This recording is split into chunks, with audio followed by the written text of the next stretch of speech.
In all my years of analyzing animated films and their secret meanings, I have never found a film more disturbing than what we're looking at today. Today, we will be analyzing all of the secret lore hidden within Cloudy with a Chance of Meatballs.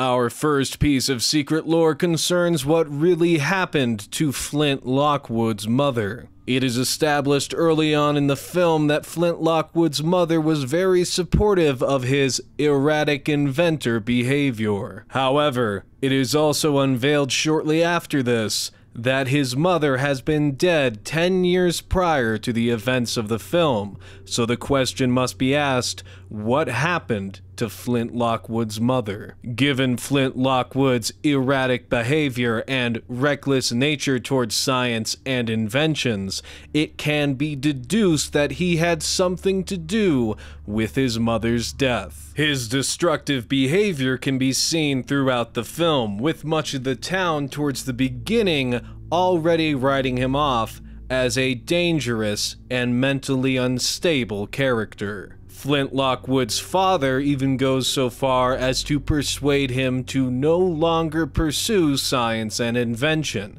a decision that may save thousands of lives. The one life he couldn't save, though, was that of his wife's and Flint Lockwood's mother. Now, it's unknown exactly what invention it was that killed Flint Lockwood's mother, but given her death taking place 10 years prior to the events of the film, it was most likely an invention created by Flint Lockwood in his teenage or tween years. Given the mental state of a teenager or tweenager, it can be safe in assuming that one of these inventions was created for the benefit of Flint Lockwood alone. Basing Flint Lockwood's experiences off of my own as a tweenager or teenager, it's safe in assuming that he either made some sort of ray gun to make his penis larger, or perhaps some pill or cream that made his penis larger. Now, while this fixation may have been on Flint Lockwood's mind as a tweenage or teenage boy, there are also many other possibilities. With Flint Lockwood being an outcast who loved science, he very well may have built a robot of some kind that was designed specifically for the purposes of making his penis larger, therefore making the people around him like him more. However, I must state that this is all speculation simply based off my experiences as a tweenager and teenager. Flint Lockwood's penis might be fine, but given his love of science, there may be something wrong with it given this Harvard study seen here that links penis size to a like of science. Regardless of this speculation, we have established without a shadow of a doubt that Flint Lockwood had something to do with the death of his mother, and Flint Lockwood's father openly resents his pursuit of science because of this. Why else would a loving, caring father so openly go against Flint Lockwood's pursuit of science if it were not for the fact that he killed his mother in his pursuits of invention? This piece of secret lore is a valuable lesson in why, if you are interested in something and have a small penis, it's best to step away and simply sit down and invent something to make your penis larger first that only affects you and not those around you. Although, this is a task easier said than done, given my experiences trying to invent something to make my penis larger. But that's a piece of secret lore for another day.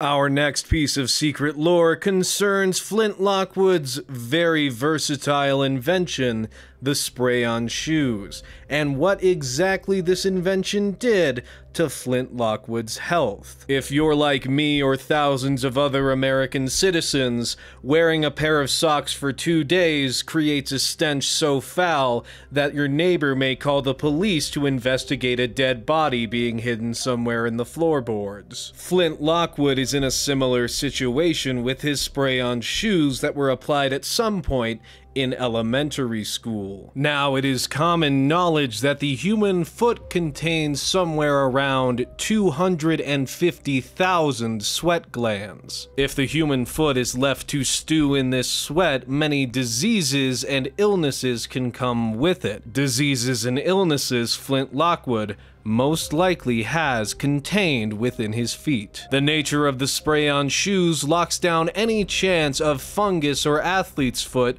spreading to any other part of his body, so most likely all of the illnesses are concentrated solely on his feet. While most foot conditions and diseases are easily treatable, in the case of Flint Lockwood, there is no access to his feet to treat the many disorders and diseases that come with keeping them covered for a period longer than 10 years. It is safe to assume that Flint Lockwood is having to deal with on a daily basis the most extreme of side effects that come with infected feet that have been left untreated for such a long period of time. The fact that Flint Lockwood is still alive after 10 years is incredibly shocking, but given his science background, he may have found a way to keep his life going despite the inevitable sepsis that will set in with his infected feet. However, disease may not be the only thing on Flint Lockwood's mind, given the new research coming around to psychodermatology and the link between human skin and the mind that controls that skin and makes it do skin things. Given Flint Lockwood's erratic personality and behavior, it is safe in assuming that he has some form of mental condition branching from the pain in his feet. Looking at the way Flint Lockwood moves and the way he swings his arms and bounces around, it's safe in assuming that Flint Lockwood has some variation of delusional parasitosis. Delusional parasitosis is a condition in which the patient believes they have some form of bugs or creatures underneath their skin, feeding off of their energy. Flint Lockwood most likely knows that this psychiatric condition would lead to the town writing him off as a madman, especially considering the cause of it being one of his inventions from years prior. Because of this, Flint Lockwood most likely has told no one about his delusional parasitosis and refuses to take any medication for it because he believes he can invent his own way around it. However, given the events of the film and his movement still being erratic and his behavior still being somewhat unhinged, it's safe in assuming he has yet to invent his way around this condition. This piece of secret lore is a valuable lesson in making sure your children do not have the tools or access to chemicals that can create an impenetrable hard surface around any part of their body. It's no secret that children are incredibly fucking stupid, and because of this, Flint Lockwood has shortened his lifespan considerably. Even with his scientific and inventing prowess, there is no inventing around childhood stupidity.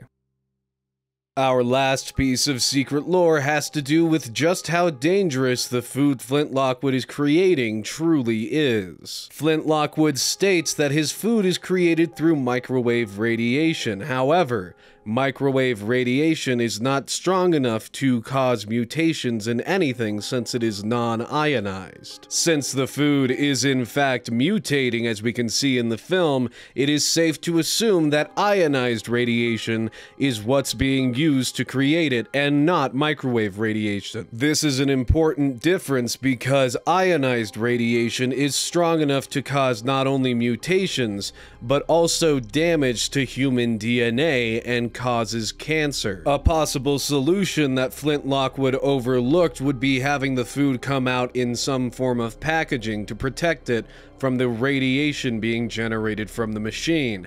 However, no safety measures of this sort were taken in the film, and all of the food produced falls loosely from the sky, free to be contaminated by the ionized radiation. This irradiated food would not only be dangerous just to consume, but its very presence in the ecosystem of any climate would lead to catastrophic radioactive damage. And given the climax of the film, we can see that the food that Flint Lockwood has created has spread worldwide, effectively ending the human race and all life on planet Earth. In Flint Lockwood's pursuit to make life in Swallow Falls more livable and happy, he has actually eradicated all life on the planet that he resides on. While I'm sure many people see the grim side of this piece of secret lore, there is actually a happy upside. Flint Lockwood, in creating a machine to feed all of humanity, did in fact solve world hunger, by making it so there were no humans or animals left on the planet to eat anything.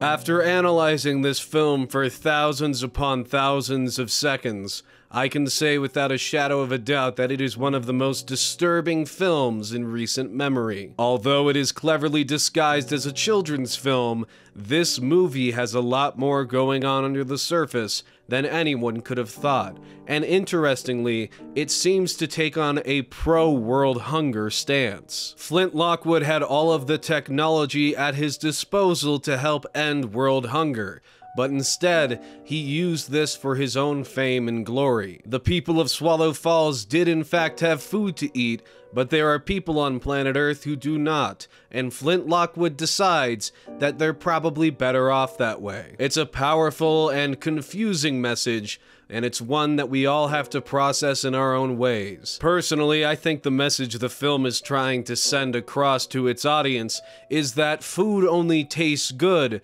if you know there are people out there that don't get to have any. It makes it twice as special for the fortunate ones who do get to consume food on a daily basis. I believe Flint Lockwood had a revelation similar to this, and this is why he chose not to end world hunger despite having all the means to do so. Because in his mind, leaving a lot of people hungry and dying is a lot more delicious. And with that, we have reached the end of this episode of The Secret Lore.